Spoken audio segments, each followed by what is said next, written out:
I'm John DeSando.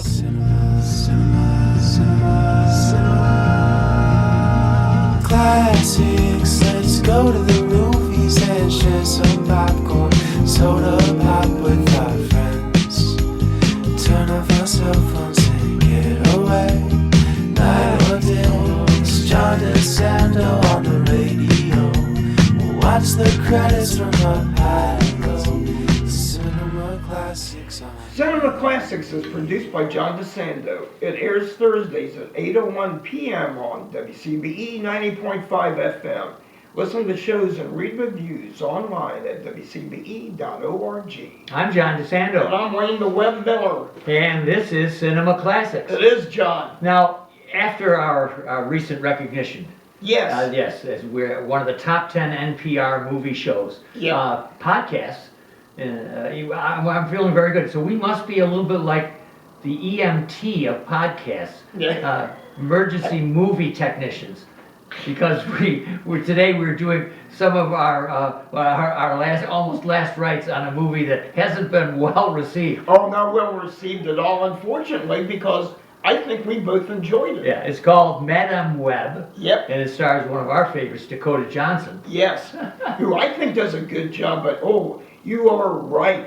They have savaged this movie. I think my Bible, the IMDb, has the people at 2.27 or something. And I think maybe 13% Rotten Tomatoes or whatever. So here we are in the theater, Oh. practically by ourselves, laughing and guffawing Oh. and enjoying ourselves out of this superhero film that isn't a superhero film. Does that make sense? Kind of pseudo super heroines. Yes, right. Super teenage heroines. Its derivation is the Spider-Man myth. Exactly. And in one of the reviews I was reading, and I haven't really kept up. As a kid, I was big into the DC comics, Batman, Superman, those. Not so much Marvel, which came along a little bit later. But I enjoyed this one, and reading this one review, the Dakota Johnson character is one of the minor characters in the Marvel universe. They've kind of dug this character up. It's authentic, but it's really minor character. Yeah, and it tickled me though, like Suicide Squad from the DC comics with Margot Robbie as Harley Quinn, and I enjoyed those. And this one's along kind of like that same vein, and I thought the three teenage girls did a great job. In fact, we have 4 superheroines here to be. Right. Because our Dakota Johnson character, whose name is Cassandra Webb, Yes. to give you an idea of her superpower. Yeah. Cassandra. So she's emerging, and these 3 teenagers have not a clue that they will eventually be superheroes. Yeah, no, and of course, what was, I think, one reason in one of the reviews I read, and I think it was the New York Times that said something like, what a god-awful film. But one of them that I read that, it kind of talked about kind of the confusing manner of the flash heads, the premonitions that Cassie Webb was having. I think the best adjective is it's messy. It's messy, very messy. But I believe that Dakota Johnson is the anchor of this film and the reason to see it, and I think she has that little ironic bit that she does. She tosses off lines that are just you want to say, so I want to see more of this woman because she really knows how to handle her material. Well, I enjoyed her, and I enjoyed the 3 young kids, and even some of the other characters like Ben Parker, the paramedic partner of Cassie Webb, and his sister-in-law, Mary Parker, who is giving birth, and of course the movie takes place 2003, and it's kind of like, duh, what's this setting up? Who's this little baby going to be? Obviously.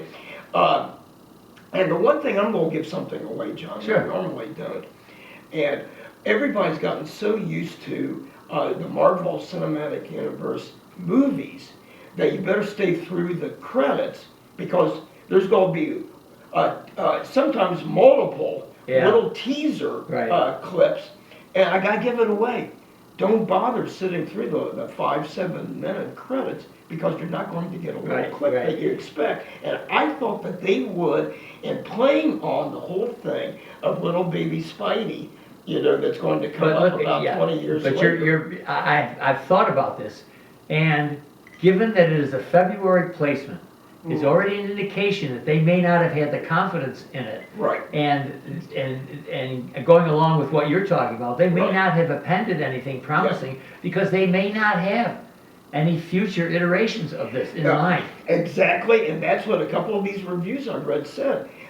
Possibly don't expect Yeah. this to set up like, let's say, Guardians of the Galaxy or Yeah. even Suicide Squad that Yeah. I mentioned. That they're going to set up their own little mini franchise, and they don't have, and which is a shame because I like now, how she wound up at the end, Dakota Johnson's character, Cassie Webb. It'd be sad to see her in a sequel, type of thing. Yeah. Which that was her character in the comic books, and how she wound up, and that I won't give away. But the one thing, she's the best thing in the whole movie. Oh, she is the movie. And one review was saying that she went into kind of gung-ho early on, then you could kind of tell that maybe she got kind of bored with it. And she was just, saying her lines, but in a very professional way, that she just wasn't going to totally give up on the film. I just think it's part of her genius. I think that she tosses these lines out, and that's part of her persona. And because of that part of her persona, she's so natural in the way she delivers her lines. Yes. And they're always undercooked.